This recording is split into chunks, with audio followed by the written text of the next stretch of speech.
Welcome to Democracy Now!, democracynow.org, The War and Peace Report. I'm Amy Goodman. Scores of world leaders are arriving in New York City to speak at this year's United Nations General Assembly.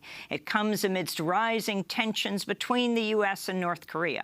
President Trump is to speak to the General Assembly Tuesday. On Sunday, Trump called North Korea leader Kim Jong-un Rocket Man in a tweet as the White House continues to threaten military responses to North Korea's recent missile tests. Trump also claimed there were long lines at gas stations in North Korea in response to the increasing tightening of sanctions, although multiple news reports dispute the claims.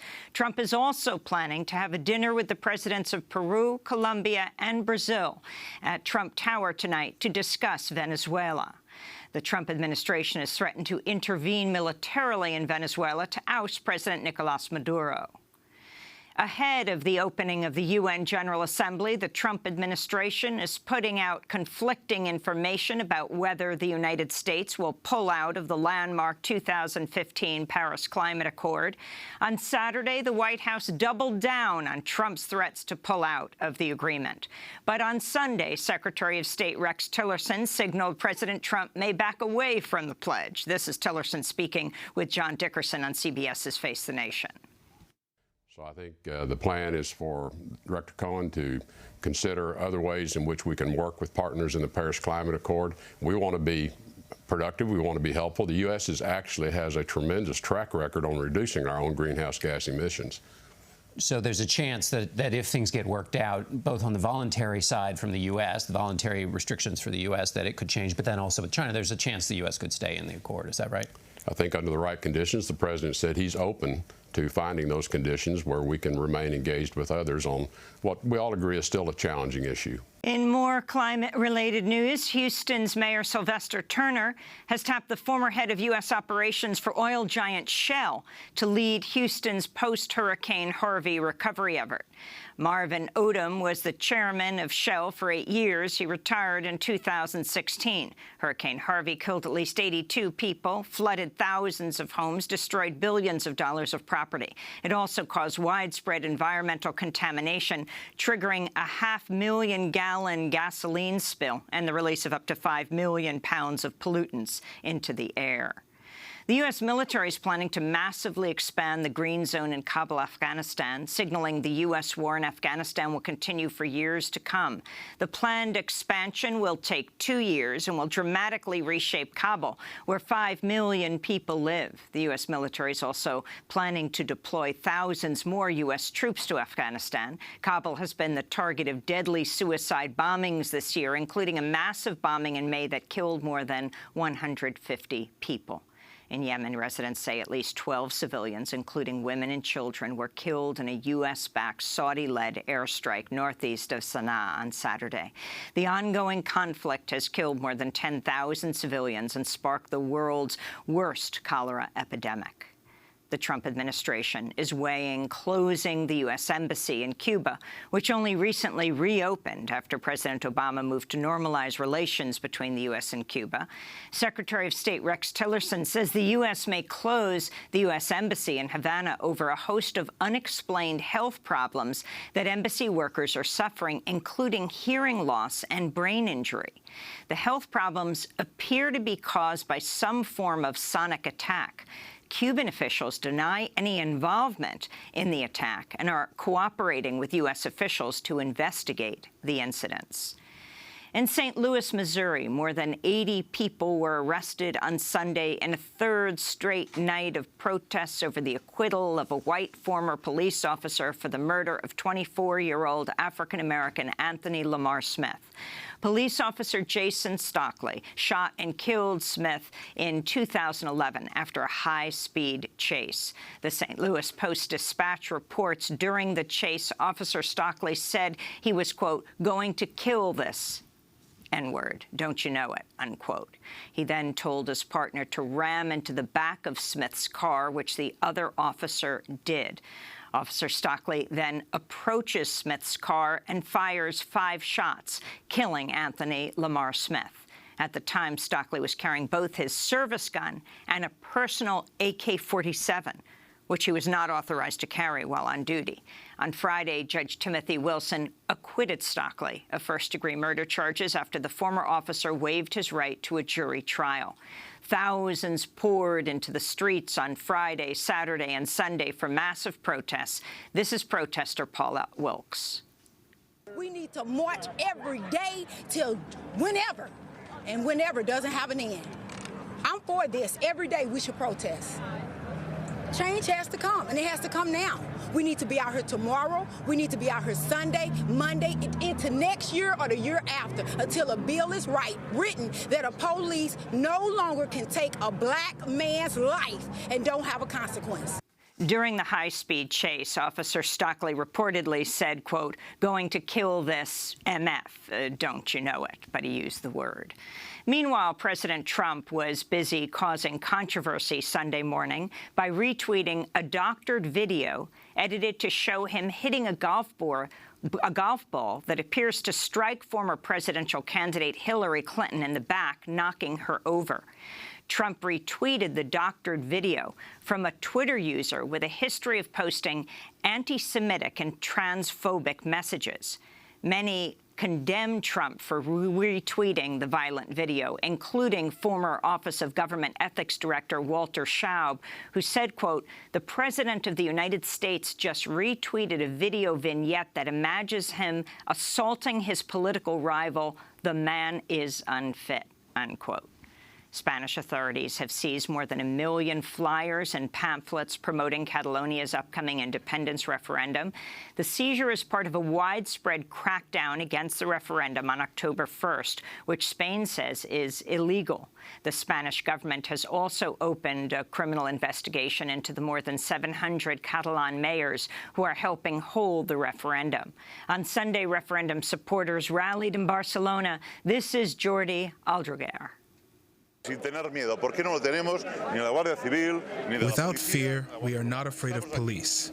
We are here, all of us, and much more, and next October 1st, we will go to vote peacefully and calmly, as always, for our freedom, our nation, justice, democracy, and freedom of expression. In Bangladesh, authorities have moved to sharply restrict the movement of more than 400,000 Rohingya refugees who have fled a military crackdown in neighboring Burma. Bangladesh authorities have instructed the refugees they cannot leave the makeshift refugee camps. Authorities have also told drivers not to transport Rohingyas and landlords not to rent to them. Meanwhile, Bangladesh and international aid groups are scrambling to build more refugee housing as thousands of Rohingyas continue to flee the violence against them in Burma. This is Christopher Lam of the International Organization for Migration. Well, you know, there's now an estimated 409,000 people who've come across in the last 3 weeks. It's essential that we move ahead as quickly as we possibly can with the government's plan to allocate an area between Balokali and Kudapulang makeshift settlements, existing settlements. And I think all the agencies, all the international agencies, need to move very, very quickly to get these people out of a very vulnerable situation because clearly the combination of this weather and dirty water and lack of food and lack of a safe place to shelter is going to be bring about a humanitarian disaster unless we act very, very quickly. In Mexico, thousands of people took to the streets nationwide to protest violence against women after a 19-year-old woman was found dead in the state of Puebla Friday. Mara Fernanda Castilla went missing more than a week ago after using a ride-hailing app. Her body was found Friday. Sunday's protest was the latest in a series of demonstrations in recent months in Mexico and across Latin America denouncing femicide and violence against women. ISIS has claimed responsibility for a subway bombing in London Friday, which injured 30 people. British authorities say they do not have evidence ISIS was behind the attack. The authorities have now arrested 2 suspects in the attacks whose names have not been released. Facebook has turned over information to special counsel Robert Mueller about Russian ad purchases during the 2016 presidential election. Facebook has admitted selling $100,000 worth of advertisements to a Russian company that aimed to polarize the U.S. electorate on issues of gun rights, immigration, LGBTQ rights, and racism. Facebook turned over the information under a search warrant. And last night were the 69th Annual Emmy Awards. Comedian Stephen Colbert hosted the evening, making frequent jokes about President Trump. During the opening act, Colbert was joined on stage by former White House Press Secretary Sean Spicer. What really matters to Donald Trump is ratings. You got to have the big numbers. And I certainly hope we achieve that tonight. Unfortunately, at this point, we have no way of knowing how big our audience is. I mean, is there anyone who could say how big the audience is? Sean, do you know?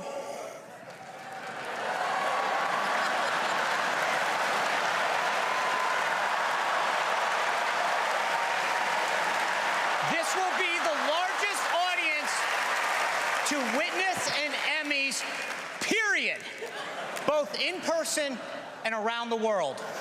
Many on Twitter pushed back against Sean Spicer's appearance, saying the award ceremony has provided a platform for him, now a Harvard fellow, to normalize the role that Spicer had played in repeatedly lying and providing false information to the public while he served as President Trump's press secretary. Host Stephen Colbert also took aim at President Trump's history as a reality star.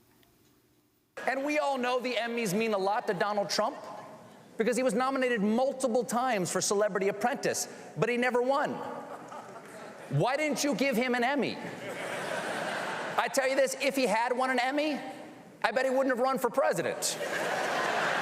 So in a way, this is all your fault. Later in the night, comedian Alec Baldwin, who won an Emmy for playing Trump on Saturday Night Live, mockingly dedicated his Emmy Award to the president. I suppose I should say, at long last, Mr. President, here is your Emmy.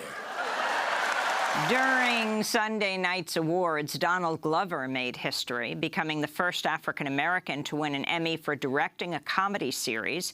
He won a second Emmy for his lead acting role in the comedy Atlanta.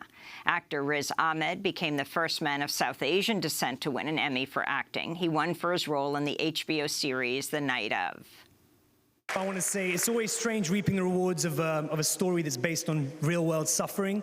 But if this show has shone a light on some of the prejudice in our society, Islamophobia, some of the injustice in our justice system, then maybe that's something.